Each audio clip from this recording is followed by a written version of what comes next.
Operational security be damned, because the boys want to go straight up AOL chat room style on war stuff. Law firms, deportation awfulness, and how should we talk about all this dependent on congressional Republicans for the midterms?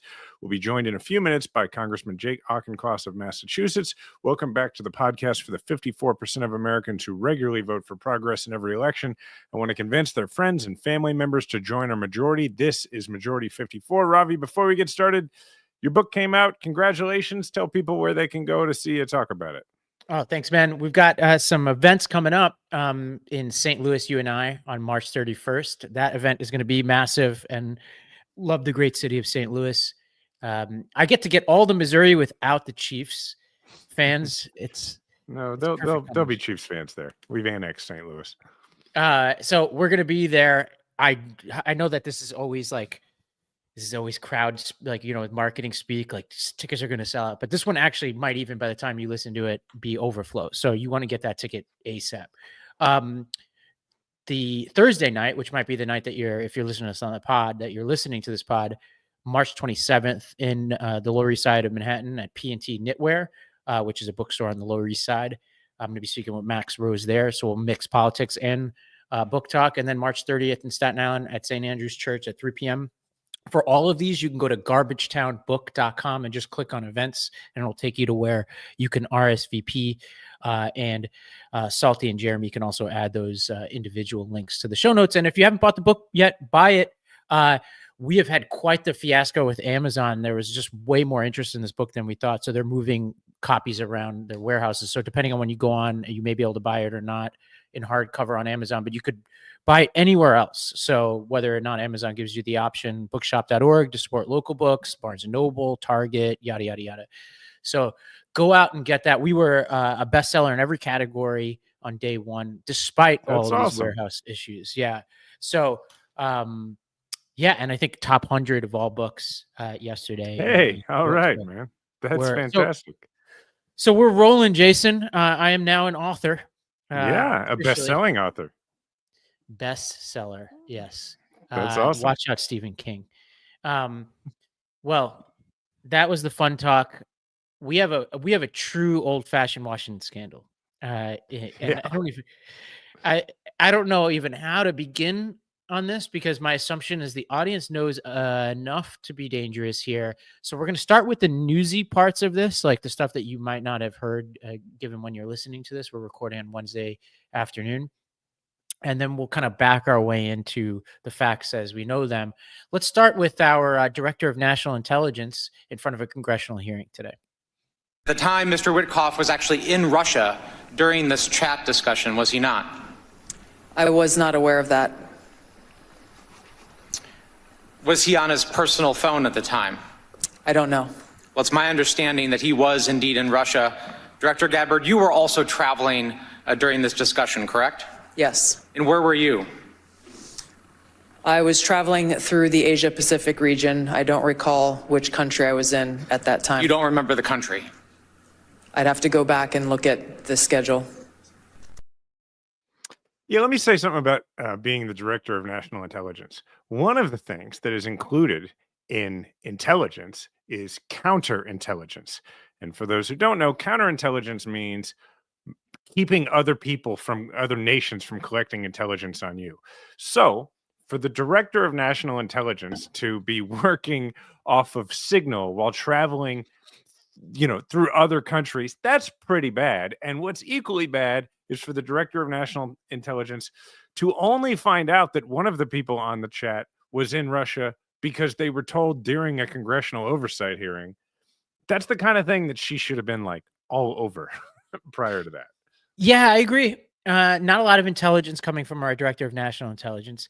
And the layers of this are so crazy. Like, she shouldn't have been confirmed. She herself is compromised. She's overseas, can't tell you which country she's in. Chances are it's not a friendly nation, while on an app that is compromised and not controlled by the U.S. government, that also happens to have a journalist in it, for which other members, like, forget if the journalist was in that's the, everybody's like, oh, it's the Jeffrey Goldberg was in there. That was the problem. Jeffrey Goldberg is a patriotic American, right? Jeffrey Goldberg is the only person protecting anything in this entire deal. He's actually redacting stuff all on his own. Well, it's also interesting that and we'll get to some of this, is like their response initially was to attack Jeffrey Goldberg, which let's just assume that he is this anti-American hostile person. Well, that's even worse that you let this person in your chat who's apparently like against the interests of the US, right? This person who's such an evil person, you've now allowed that person into your chat, whereas we'll discuss like some very heavy stuff is being discussed.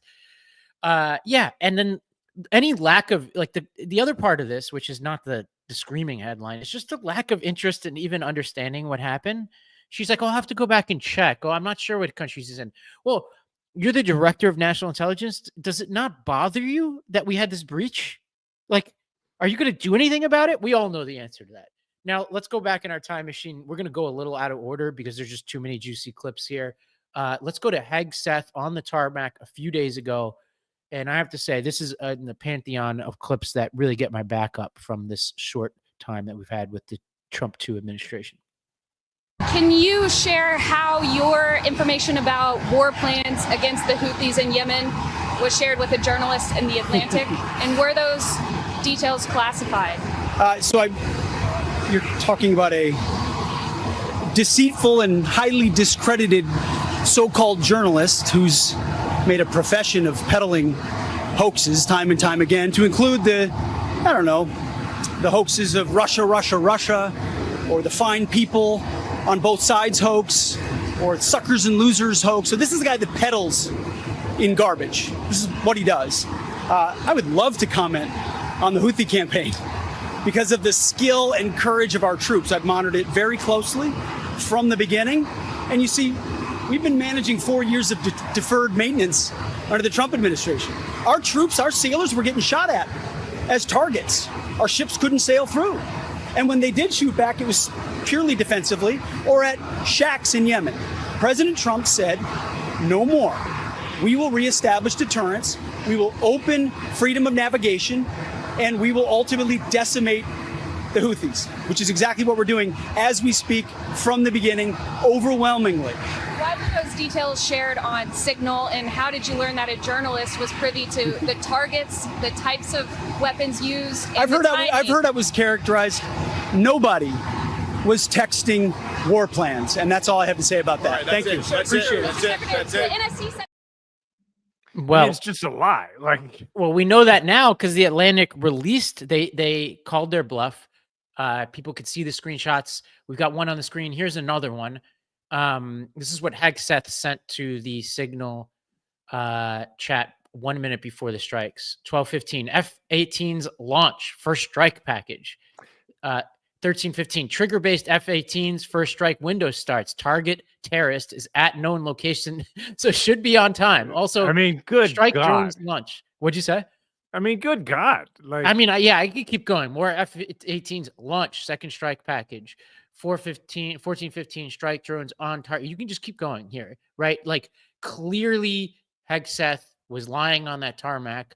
The amount of sins here, you're on Signal. Like, that's a problem. You have a journalist on Signal. That's a problem. You're mentioning the actual locations and timing of targets before they happen. That's a problem. I can just keep going on the amount, and then you lie about it afterwards. That's a problem. You blame the journalist. That's a problem.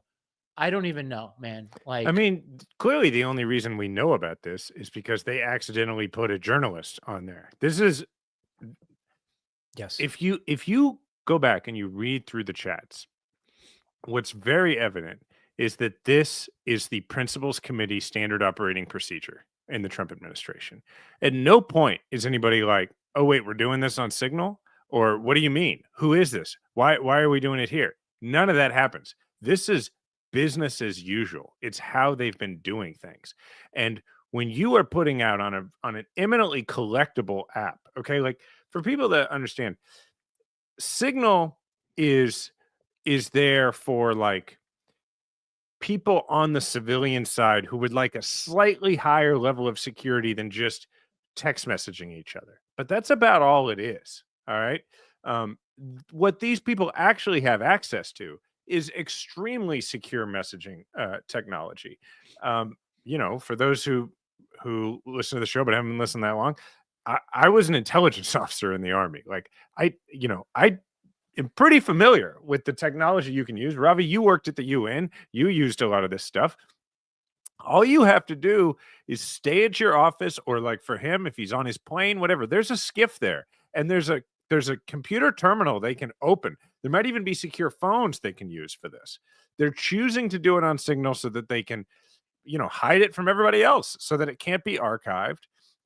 And it's unbelievable. I mean, it's so collectible by other governments. And the why here is really important because not enough people are asking that question, right? So number one, as you mentioned, they don't want paper trails. So you can imagine there's a lot of other things that aren't classified in the traditional way that they're communicating on these technologies, which is against the law. But that doesn't seem to be on the top of most people's minds. Two is they're lazy. They don't want to move. They don't want to hang out at the office like Susan Rice did when I worked with her and stay late and go into the right meeting room with the right level of security. They want to sit on their planes and hang out in their restaurants and do whatever and communicate these things. So you think about people like hanging out at Mar-a-Lago or some restaurant in Palm Beach, or Kash Patel hanging out in Vegas, and they're communicating all kinds of sensitive information through these chats because they're just too lazy to go to the right place and follow the right protocols. And then third is they're just arrogant.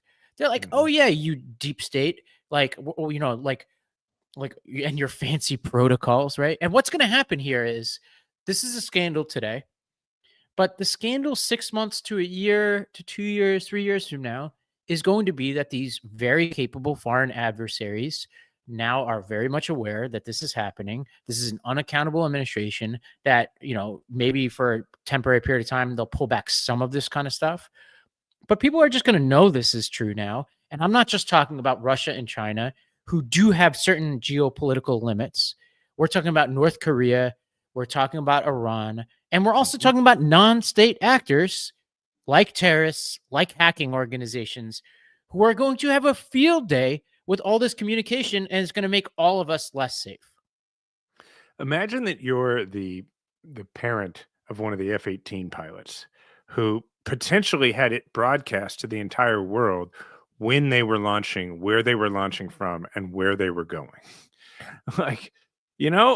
It's like they put those people in unnecessary danger, not to mention the fact that they're going out and risking their lives. And you just gave potentially to anybody collecting on it who's an ally of the Houthis an hour heads up to the target to get the hell out of there, right? Like that could have easily happened.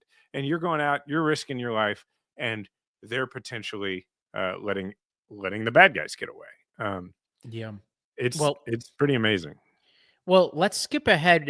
There's this clip of Dave Portnoy from Barstool Sports, and the reason why I want to elevate this is to illustrate the fact that this is breaking through in a way that very few stories have broken through.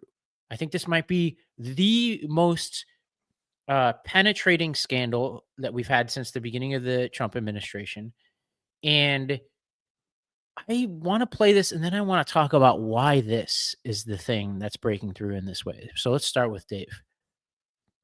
All right, incoming political rant. If you don't like political rants, keep it moving. I don't blame you. This Houthis Signal group chat, the Atlantic controversy. I'll try to catch you up real quick. So basically the U.S. launched an attack on the Houthis a couple days ago, terrorist group, successful attack, killed a bunch of them, very successful by all nature, opened up like the passageway for ships and cargo ships that were being terrorized. So successful attack. Well, comes out after the fact that Jeffrey Goldberg, who's the editor of The Atlantic. The Atlantic is a magazine that basically hates Trump, hates the left, hates people like me. Think Business Insider, think New York Times, think New York Magazine, all the heavy left-leaning media organizations. The Atlantic is one of them. Like, I hate them. Trump hates them. They hate Trump. They probably hate me. So the editor, Jeffrey Goldberg, comes out after. He's like, hey, morons, you guys included me on a Signal group chat with sensitive classified information discussing the Houthis attack before it happened. Pete Hegseth's immediate reaction is like, no, that never happened. We didn't leak any classified information. No classified information in there. And Jeffrey Goldberg released all the text in the Signal group chat. And guess what? It's super sensitive. It's super classified. It's surreal that these guys added Jeffrey Goldberg to this group chat. I mean, they were talking about the attack, leading up to the attack, all the way to a couple hours, when they're going to do it, the time, the weather, you name it. And if this information somehow got out to the Houthis, and I assume in situations like this, things move at the speed of light, lots of American soldiers could have died, lives in jeopardy. So to me, a major, major, major glitch in intelligence and just a huge mistake. It looked like Michael Waltz, the national security advisor to the president, added Jeffrey Goldberg to the group chat by accident, and JD Vance is in it. It looks like he added him by accident. And listen, we've all texted the wrong person. We've all emailed the wrong person. We've all had somebody who shouldn't be in a group chat in our lives. We are not the Secretary of Defense. We're not the National Security Advisor. We're not the Vice President of the United States. So, yeah, mistakes happen. This one can't. Here's my biggest issue. So he keeps going on to talk about Trump, where he's like, look, this guy, it's weird that he's not holding anybody accountable. And it came out that, and I'm not sure if this is still true as if the moment of this recording, but I read earlier today that Michael Waltz will be leading the investigation into the thing that he started. Yeah.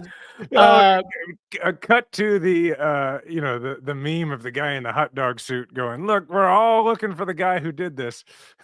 Yeah, there's this Internet Hall of Fame text message exchange that they resurfaced today on the Internet Hall of Fame account, which I think is a subtweet of this situation, where it's like this guy would text somebody being like, are you the guy who robbed me or whatever? And like the text kind of goes back and forth with the guy's like, nah, man, but I hope you go get him or whatever. And like the punchline is the number saved as guy I robbed. So it's just like, this is like, but why is this breaking through, Jason? I think it's breaking through at the mainstream level because people understand that this is not a one-off, and it's concerning from a national security standpoint. And I think it's breaking through the rest of the way because it is so obviously incompetent, right? I mean, it's like, I think it's maybe because of what Portnoy was talking about how we've all texted the wrong person. Maybe people were late to it. I'm not sure. Here's the thing. It's breaking through in terms of people talking about it. The question is it breaking through in terms of, are people outraged outside of, members of Congress and mainstream media? That's what I don't know the answer to. Yeah, I think it is a primer is how I like to think about it. It primes people to, it starts and remember, we're unfortunately a bit, Wisconsin aside, which we'll talk about at the end of the podcast, we're far out from any elections, like just think about how much happens in a given day. So the primers are important. The primer here is that this is a bunch of incompetent buffoons who have no problem lying to you about what they're doing and being incredibly incompetent. Now, that is an important set of facts for a lot of things. It helps to contextualize Doge, right? So if you're in the conversation with your uncle about Doge, it is helpful to be like, look, remember that thing with the text exchange and how they lied about it and how incompetent they were and how they put Americans' lives at risk. These are the same people telling you that they're exercising caution and making careful cuts to things like Social Security, Medicare, Medicaid, etc. Like, that's important and helpful. It's also an important primer for when inevitably bad things are going to happen because of their incompetence. So when they try to obfuscate again and they try to pass the buck, there's now a pattern established in people's minds. So do I think that Dave Portnoy's audience today is going to be like, throw the bums out because of this? No. But if their lives start to be affected by a series of incompetent acts and the economy is not doing well, and you add a couple things, this primer is helpful. I think that's true. And I think there's two other reasons why it's a valuable primer. One, and why it cut through. One, I think it cut through because we're just not used to seeing candid conversations between, the vice president, the secretary of state, the secretary of defense, et cetera. But the other is that I think that a dislike of government secrecy is bipartisan. And I think feeling like people are not being truthful, and having really obvious evidence that you're like, they're basically like, you're going to believe us or your lying eyes. I do think that bothers people, regardless. And so when it is, it's so difficult, and you can see on Fox News and elsewhere, they're working really hard to establish an alternative reality on this. But it's not working like it usually does, because we can all see it, and they're asking us to believe something that's clearly not the case. And I think that offends people. Yeah, I think the New York Magazine put it best when they said everything is a group chat now, including war, which I think everybody can relate to, just being added to a group chat that you didn't want to be a part of. Jonathan Martin had a helpful tweet too. No SecDef would survive this in any other administration, and Hegseth may not. But unlike another administration, it won't happen because lawmakers of said party publicly demand it, but because the president gets irritated by media coverage portraying his own people as clowns. I actually think Hegseth survives this because Trump is totally, like, he loves defying the pressure on this, and there's almost no pressure coming from his own party. But let's take a break. But Jason, we're going to do a live read before we go to our normal ads here. Over to you. All right. Yeah. Jeremy's going to do a little quick thing. And Bird Dogs is the men's apparel brand with the comfort of built-in liners. So what's the big deal with the liner? Well, they don't crush like other shorts and pants, and they keep you cool and comfy throughout the day. The liner is soft, just the right amount of stretch, and specifically engineered to separate your less hygienic parts from your clothes. The weather is warming up, and it's time to break out those shorts. Bird Dog shorts are great for basically everything. Walk, run, hike, swim, date, nap, party, work, you name it. They're perfect. You get to choose from short, classic, or long shorts. They have khaki, gym, swim, even a fancy khaki short with a more formal look. They sent us some shorts. They're actually really nice. I really like them. If you're still wearing those funky dad shorts with way too many pockets, it's time to try Bird Dogs and start counting all the compliments you get. With Bird Dogs, you can dress for any occasion while never sacrificing your comfort. My Bird Dogs look way better than your typical boxy khaki shorts. Diana was like, I can't believe you got these shorts from a sponsor. These are awesome. And since they look nicer than most athleisure, you can wear them for any occasion, date night, golfing outings, you name it.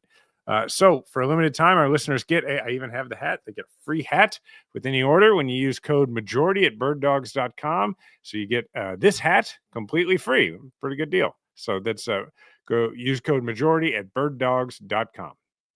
Life moves fast, and sometimes you just need a way to relax, recharge, or stay focused without overcomplicating things. That's where Via comes in.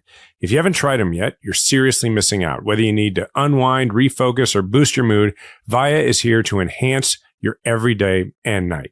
Trusted by over 500,000 happy customers, Via is changing the game in natural wellness, blending powerful, high-quality, hemp-derived ingredients to deliver real, effect-driven benefits. Whether you're looking to sleep better, have better libido, improve focus, recover, or simply relax, Via has a tailored solution just for you. With products ranging from 0 to high cannabinoid levels, Via lets you fully customize your experience to fit your needs. Whether you're looking to support your daily wellness routine, enhance focus and clarity, or unwind with deep relaxation, Via has you covered. From their award-winning effect-forward gummies to premium indoor-grown THCA flower and calming drops, every Via product is thoughtfully crafted, made with organic, lab-tested, hemp-sourced from trusted, independent, American-owned farms. And the best part, Via legally ships across the USA. Discreet, direct to your door, no medical card required, and backed by a worry-free guarantee. Not sure where to start? Take Via's Product Finder quiz to get personalized recommendations tailored to your needs. It can take you less than 60 seconds to complete. If you're 21 or over, check out the link to Via in our description and use the code MAJORITY to receive 15% off, free shipping on orders over $100. And if you're new to Via, get a free gift of your choice. After you purchase, they ask you where you heard about them. Please support our show and tell them that we sent you. Enhance your everyday with Via. All right. We are going to be joined now by our friend Jake Auchincloss. Jake is a veteran of the war in Afghanistan, where he led a Marine infantry platoon in Helmand province. He's a graduate of Harvard and MIT, and he represents Massachusetts in Congress. Thanks for joining us, man. Good to see you. Jason, thanks for having me on. You bet. All right, we're going to start with a clip of you and let you react to you, because we've been talking about this leak. So let's play that. This signal chat, really, it should have been called the John Thune Club, because ultimately the Senate Majority Leader owns this incompetence. He is the one, along with Senate Republicans, who confirmed a group of characters who are manifestly unfit and unqualified for the offices they hold. And when you do that, you reveal war plans to the public. You have measles outbreaks after it was declared eradicated in the year 2000. You fired nuclear safety administrators for our nuclear stockpile. This kind of incompetence sows chaos that ultimately can tip a good economy into a recession and makes Americans less safe. John Thune and Senate Republicans own this. Okay, so I liked this, and the reason I want to talk about it is one of the things Ravi and I talk about on here a lot is, we can all be outraged, we can do all those things, but if people don't take the news that they dislike and attach it to elected officials that are going to be up in the midterms or to the party generally, then it's not, if a tree falls in the forest, etc. So I just kind of wanted to play that to start out and let you sort of expound on your thoughts about the signal chat and how it can attach to everybody, why it's breaking through, but also, we'll go through some other issues, but how Democrats can do a better job of letting this stuff stick to the brand and not just to Trump. 100%, Jason. It brings to mind an interview I recall with a Republican congressman. I actually don't remember which one it was, but they were asking him some question about the latest travesty from Donald Trump. And he basically said, we here in Congress, we're basically the board of advisors for the CEO. And that comment really stuck with me. Number one, because I don't think he actually understands corporate American structure. Yeah. But two, because James Madison would have an aneurysm if he heard that. That is an abdication of congressional Republicans' responsibility as members of a separate and co-equal branch of government. Speaker Johnson thinks of himself as a courtier to King Donald Trump, not as the Speaker of the House of Representatives. John Thune thinks of himself as someone who smooths the passage of the Trump agenda, not as somebody who is the head of the world's purportedly greatest deliberative body. And the problem with that abdication of responsibility is that it allows this junior varsity squad of half-wits to get out-negotiated by Russia and give up a series of concessions with nothing in return, to allow measles outbreaks to proliferate in Texas and Georgia and elsewhere throughout the country, to take a chainsaw to the Office of Pharmaceutical Quality in St. Louis that makes sure that we don't have toxins in our prescription drugs, and to then shrug their shoulders and say, well, you know what, he's the boss and all of our job is, we're a steering committee that meets once every 3 months. I mean, my goodness, we fought wars over that question. Mm-hmm. Yeah. Ravi, go ahead. Well, we were just talking about why this whole group chat is breaking through and how to talk about it and reframe it so that it lasts beyond the news cycle, to help make it more meaningful than just a scandal that comes and goes, especially given the lack of accountability that you mentioned that this administration has and total, capitulation from members of his party. And there's this tweet that I think puts it really well by Zaid Jilani. And this is the tweet. If Elon is mass firing thousands of people who didn't do anything wrong, but Trump won't fire anyone after Signalgate, the message is that accountability is only for people at the bottom. People at the top can get away with anything. I just think this is a really smart framing, Representative. And I'm wondering, if there's conversations amongst your caucus about how to, make this a larger conversation. You're right. Great framing. I was on Piers Morgan this afternoon. It'll air tonight. And I tried to make exactly that same point, which is to say, I was a captain in the Marine Corps, Jason. Correct me if I'm wrong here. If you or I shared highly classified operational plans, forget about with a journalist, but just with somebody who had not a need to know basis, that's the end of our career. Full stop. I mean, you don't pass go, you don't collect 200, end of your career. Might go to jail. You might go to jail, right? You would have a chance to defend yourself, but you might go to jail. Yeah. And when the Secretary of Defense lies to avoid accountability, That double standard is toxic to good order and discipline within the ranks. And it's corrosive. Mm-hmm. It does eat away at esprit de corps. It does eat away at operational readiness, because you got a bunch of corporals and captains out there now who are saying, well, the rules don't apply to the big dog, but they do apply to me. Mm-hmm. Or even worse, the rules don't apply to the big dog. I guess that's not what we do around here anymore. That's not what we do around here. Exactly. Yeah. I mean, and then you get a lot of sloppiness. I'm curious, as you're there, you're in the caucus, and look, at this point, I'm out of the game long enough. I'm a podcast host, right?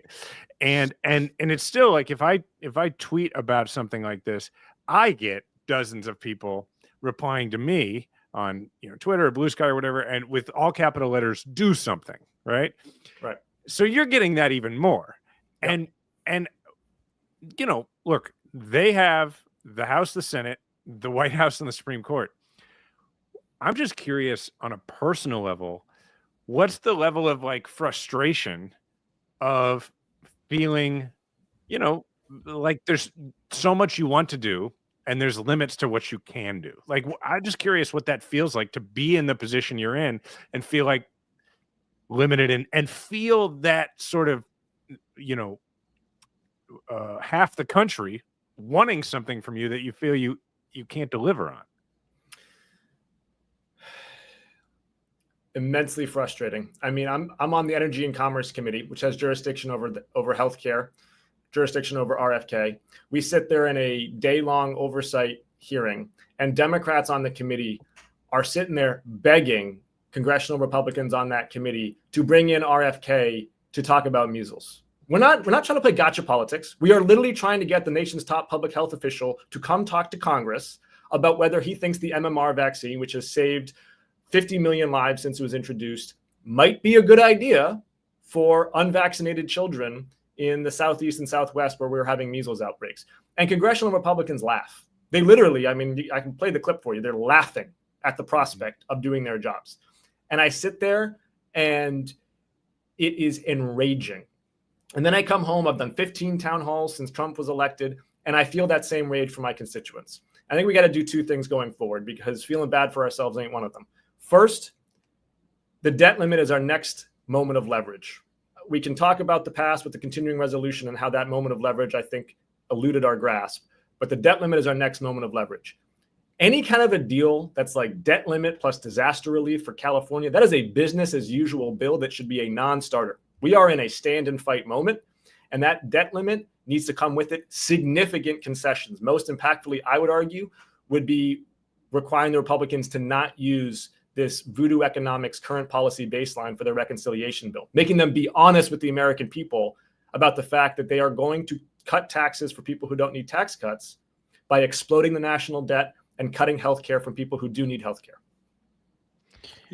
Go ahead, Ravi. Well, I was going to say, well, let's talk about this story about the law firms. And I think people on the surface look at this and they're like, well, of all the things to talk about, why would we focus on Trump attacking law firms who are wealthy, powerful people? But I think that's the point here. So the context here is that Trump issued another executive order. This one focused on Jenner and Block, which is a big time white shoe law firm. And this is like basically attacking the firm. What he's been doing is like doing various things, including going after the security clearances of firms that have any cases that he doesn't like or people he doesn't like, which is a lot of firms. And a lot of these firms are backing down. Paul Weiss sent their managing partner to the White House to capitulate and negotiate a white flag, basically saying that they were going to do like pro bono work for Trump in the White House. And you got to expect that they're just going to stop taking cases that Trump administration doesn't like.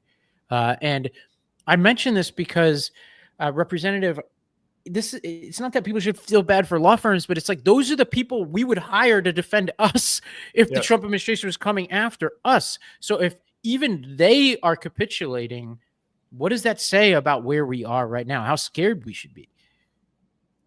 You are precisely right to be focused on this, I think. And it highlights the distinction between the rule of law, in which every citizen from president to new migrant in this country is subject to the same expectations of due process, versus rule by law, which is when people who are in power, particularly the president and the administration, uses the law as a tool to accomplish ends that are political in nature and that tilt the playing field away from due process and individual freedom. And rule by law is something that you see competitive authoritarians do in countries across the world, in Hungary, in Turkey, in China, where they try to keep up this pretext of, no, we have a law code. But in fact, they are using the law in a way that is one-sided, where Americans no longer feel like they can stand in front of a court of law or get counsel, and that even the immense power of the state is equal before them. And where do we go from here? Like, when people get inevitably like situations like, I heard from somebody recently that when there was somebody who I know decently well who was brought into Mar-a-Lago. This is a secondhand story that was told to me, and had an informal conversation with Trump and his people about becoming attorney general before they picked Pam Bondi. And they were pushing said person to commit to prosecuting Alvin Bragg and Tish James, which is something we can keep an eye on. So if this particular piece of gossip is true, we'll see something in the next year or so on that. Those people would go to Paul Weiss, right? Like if Alvin Bragg is getting accused of some crime he didn't commit and Tish James is, they would go to a Paul Weiss to represent them. Like, what happens in a world where you just can't find major and prominent lawyers to defend you in a case like that? Or it just has a chilling effect to where others don't take it because of what happened to Paul Weiss. Yeah.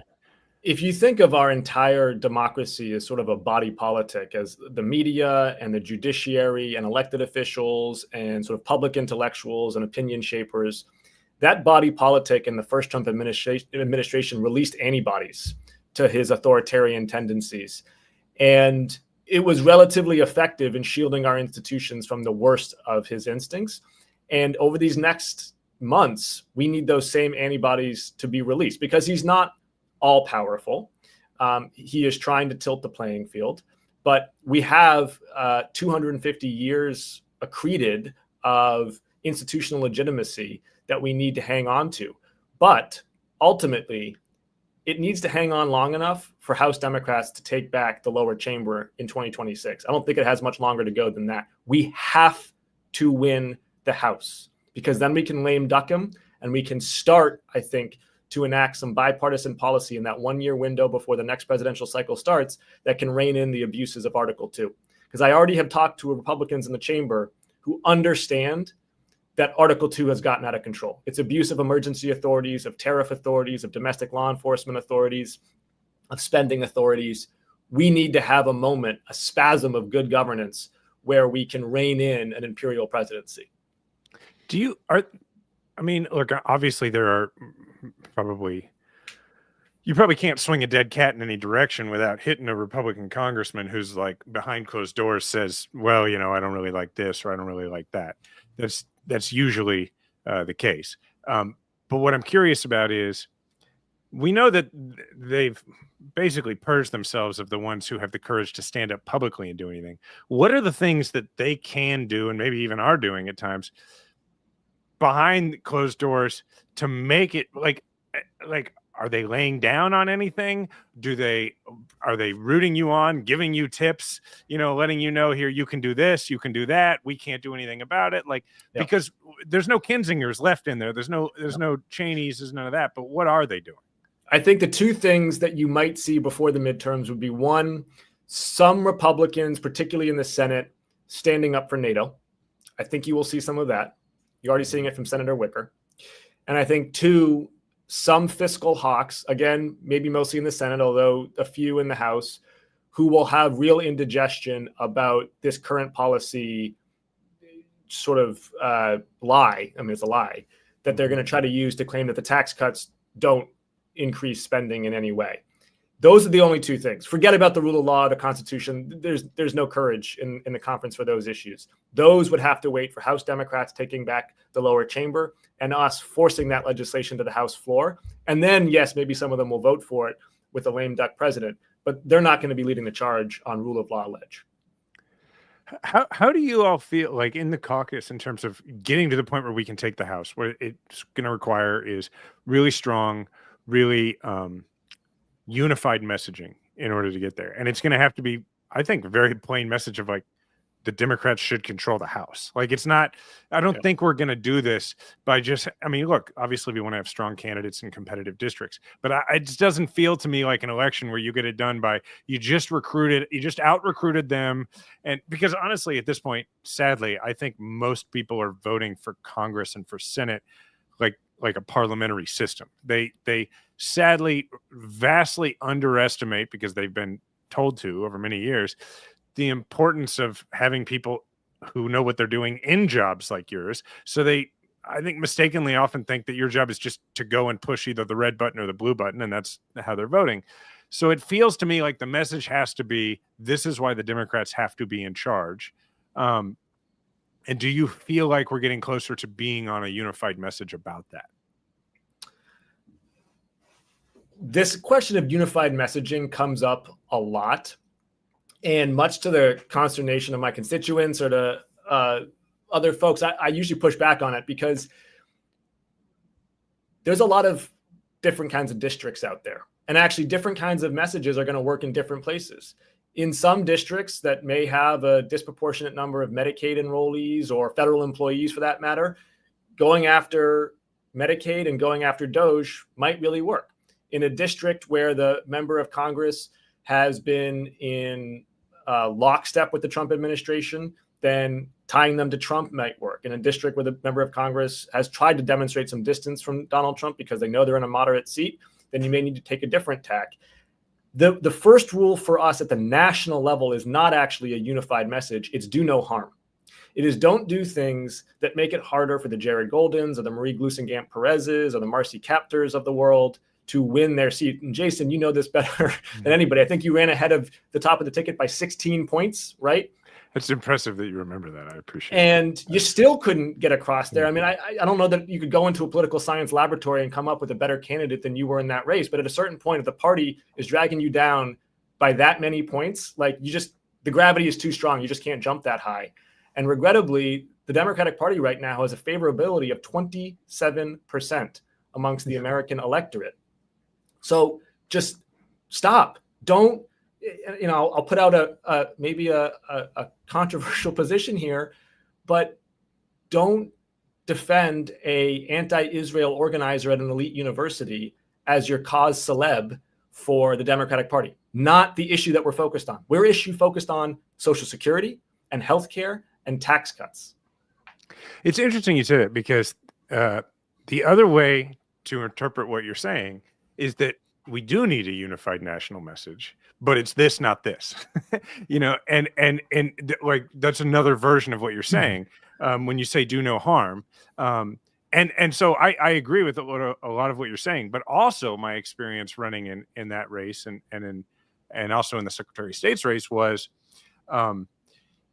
if the party gets too far underwater, which is kind of what you're saying, it's not recoverable, right? So it's like, on the one hand, it's not helpful when the national conversation is about the things that we don't generally win on in places like Missouri or some of the places you're mentioning.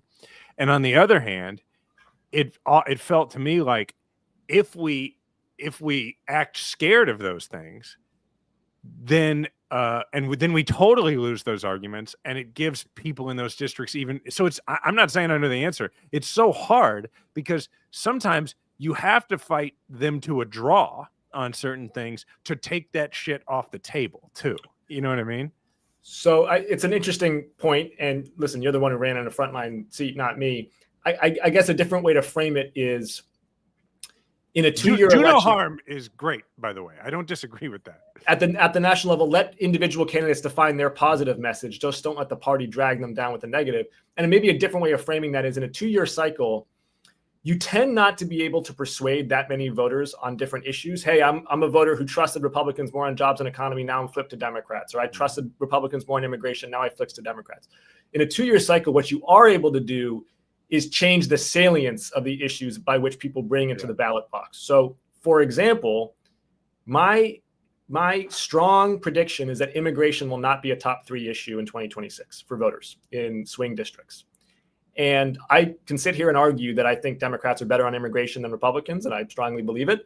But that's not what the electorate thinks. So that's a good thing for Democrats. What I really want to be a top 3 issue going into the ballot box is healthcare, which was not in 2024. Because if we can make healthcare a top 3 issue for voters, we know we have a trust surplus on that issue, deservedly so. And we need to emphasize that we are the party that protects healthcare for people who need healthcare. How do you think Elon Musk figures into this? Because I don't put, in terms of the messaging, because I don't put talking about Elon Musk in the like, don't do it because it do no harm, because I think he's pretty dang unpopular. And I feel like, and Ravi and I have talked about this a lot on the show, that it's a ready-made menu for getting us back to how Democrats used to win. We used to win with our brand of populism, an economic populism, not a race-oriented populism or a bigoted populism. And it just feels like when there's a billionaire who has bought his way into this, it feels like it is our way back into that demographic. Yes, I would say yes with an asterisk, which is we have to be careful about differentiating between programs and people. The American people care about what impacts them. They are less sympathetic to programs and government agencies, however beneficent we may believe they to be. We cannot conflate,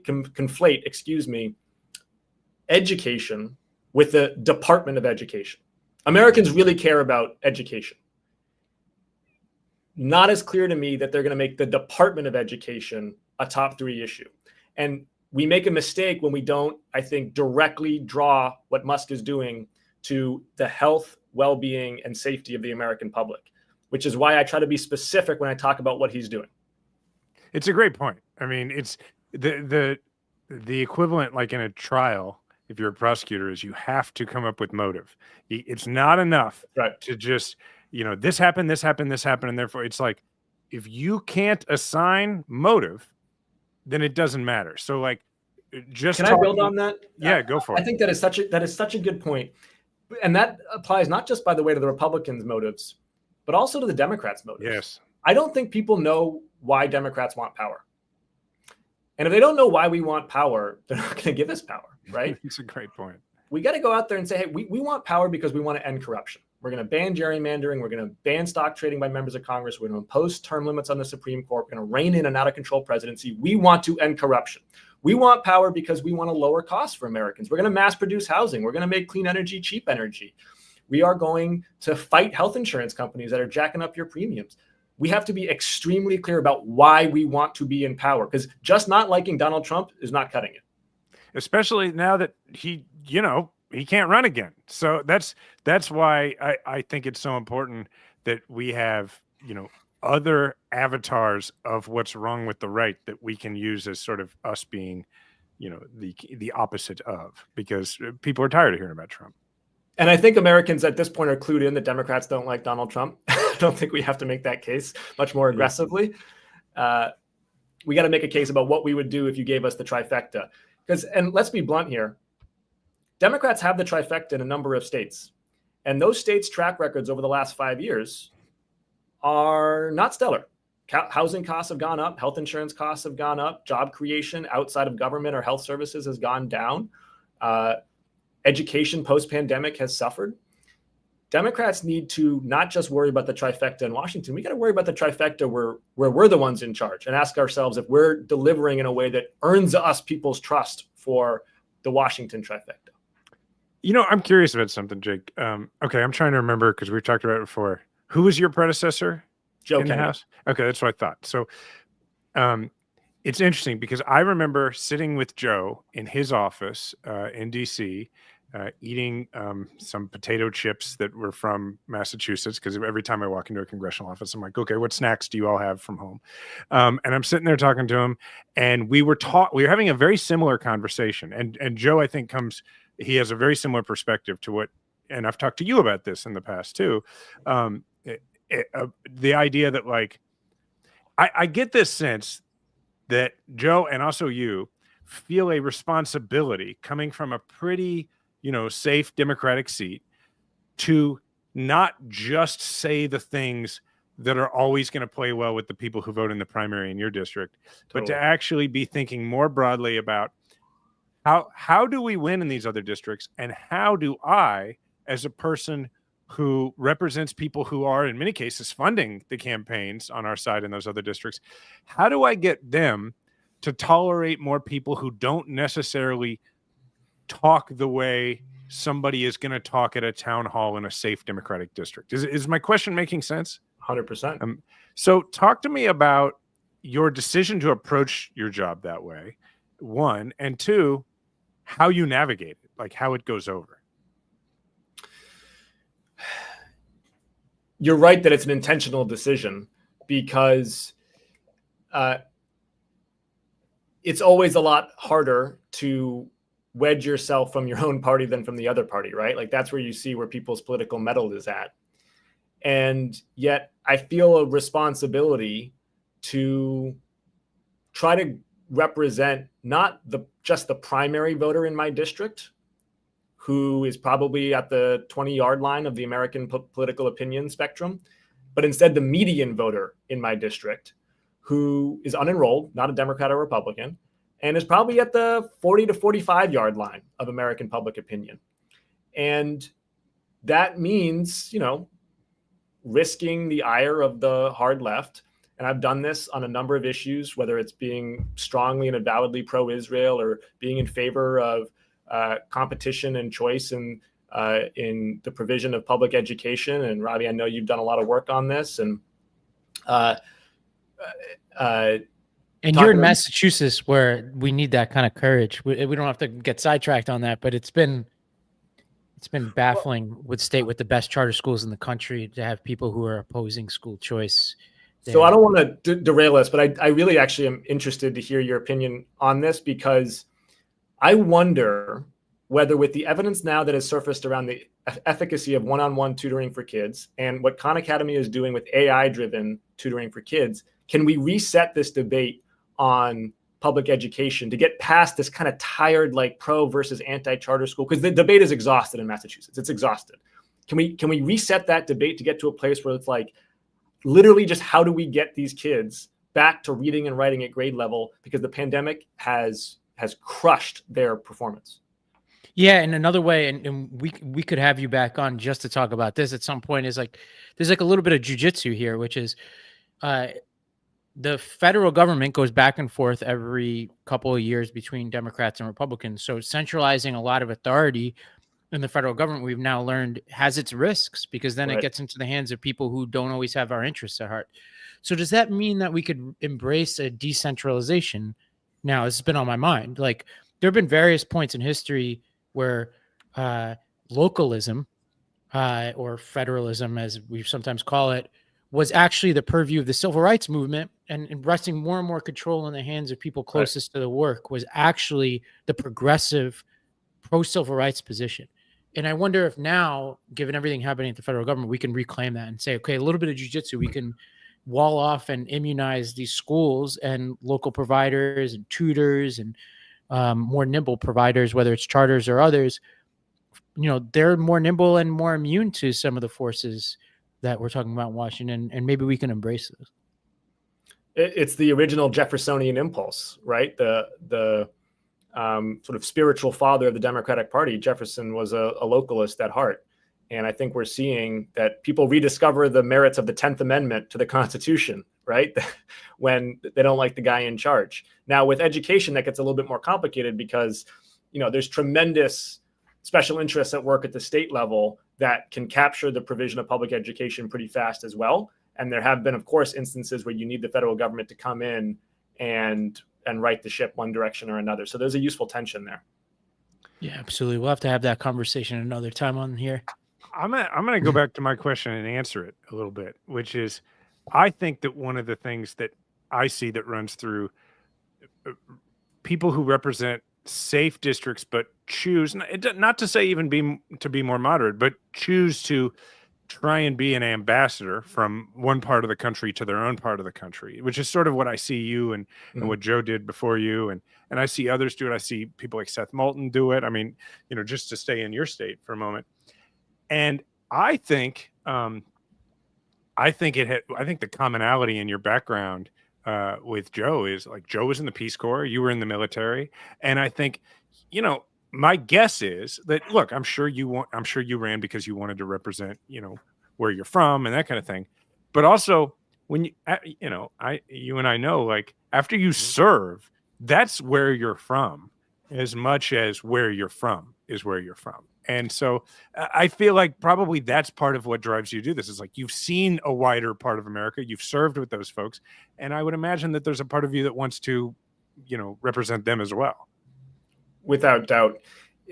I'm a deep believer, both from my time in the military and from my time, frankly, just knocking doors when I first ran for city council, that there is a deep reservoir of common sense and decency in this country, that 70% of Americans are huddled between those 40-yard lines. Mm-hmm. And through a miasma of social media and cable news, business models, gerrymandering, partisan primaries, we have this centrifugal moment where people are getting pulled to their flanks. And there's just this mountain of Americans in the middle who are increasingly feeling alienated. And we're seeing it with disenrollment from the political parties, which is accelerating now. Yeah. All right. This has been great. We're going to have you back and talk more about whatever. And we'll just nerd out on this kind of stuff. So, Jake, thanks for joining us, man. I appreciate it. Thanks for having me on. All right. Ravi, why don't you tell them some more about how great the book is and how great it's doing, and then we'll, talk about other stuff. Oh, thank you, man. Well, I guess that's my one for us is like the book came out. I've been learning the ins and outs of Amazon warehouses. It's terrible that happened. I'm so sorry. It's crazy. It's actually wild that the book did as well as it did, despite like being handicapped by the biggest retailer for a period of time. Yeah, it's been awesome. And I've been like, the best part of it is the people, this book Garbage Town is based in part on things that actually happen. And there's real people that I like, had inspired the book. And the book coming out has kind of pushed me to reconnect with a lot of those people who really appreciate the book. And I'll be in Staten Island on Sunday on March 30th. People can RSVP at garbagetownbook.com and hear us out and actually meet some of the people that I write about. But also, as I mentioned, come to New York, Manhattan tonight. If you're listening to this on the podcast, March 27th, Thursday at P&T Knitwear. I'm talking to Max Rose. And then you and I, March 31st at Left Bank Books. People can go to garbagetownbook.com, both to RSVP for that, but also to find out where you can buy the book. And as I mentioned at the start, you can get it bookshop.org. I mentioned that Amazon's having a snafu, but depending on when you go on, you'll probably be able to get it, or of course, Kindle, Apple Books, Target, Barnes and Noble, etc. And it's been awesome, man. I'm really excited. Like, the book talk stuff is really fun. Like, writing the book is the hard part. Like, talking about the book is great. No, it's as I've said before, the book is really, really good, and it's fun to watch it sort of soar. I've enjoyed how often my little blurb gets into the promos, the Goonies meets Dude, Goodfellas your blurb is actually, and people are copying it. Like, I'm looking at I noticed it's great. People are copying it in their reviews. Like, they're like plagiarizing it. I'm like, that's great. It's like the simple one sentence explanation of the book. So, yeah, no, which is Goonies meets Goodfellas. So for those of you listening, check out the book. And again, for those who haven't heard me talk about this, it's a coming of age thriller set in Staten Island, New York in the 90s. It's about a group of kids who stumble upon something they shouldn't have found, and they have to fight for survival. So it is that coming of age thriller, but it's a period piece. It's really what people who really love this book say is they really appreciate the fact that it brings you back to what it was like growing up in the 90s. And I think that resonates with people more than anything else. AOL Instant Messenger, beepers, bikes, burning CDs, all that kind of stuff. People really love that aspect of the book. So for those of you millennials out there, you're going to particularly love it. So go out there and get Garbage Town wherever you get your books. You're going to have to do a sequel where he like discovers Napster. And dude, apparently was it Napster? Yeah, Napster or something else was sold for $2 billion yesterday. Oh, really? I didn't know that. Yeah, like a new version. Like they basically turned it into some other kind of company, and it's now like thriving. Oh, wow. Yeah, man, I remember having my playlist on my computer in my dorm room, and all that. I could do a whole pod about the different versions of Napster and all of its like LimeWire and all these things. I was a savant when it came to I'm sure you were. Good. Albums before they came out. Well, that's great, man. Well, I've just been recovering from this surgery, and it's frustrating because, as you and I are similar in that I want to move. I want to get, I've now gone 4 weeks without being able to work out, and it's just driving me nuts. And I, when I pre-surgery, when I went for the surgical consult, the doctor was like, yeah, you'll have to take a couple weeks off after from working out. And I was like, okay, a couple weeks. And then I go in and they hand me my like sheet before I go under for surgery, like the, how to like the post-surgical sheet. And it says take 3 weeks off. And I'm like, okay, I wasn't sure I was going to do it. But so I start going to a physical therapist the other day. It's been almost 2 weeks. No, it's been a week and a half.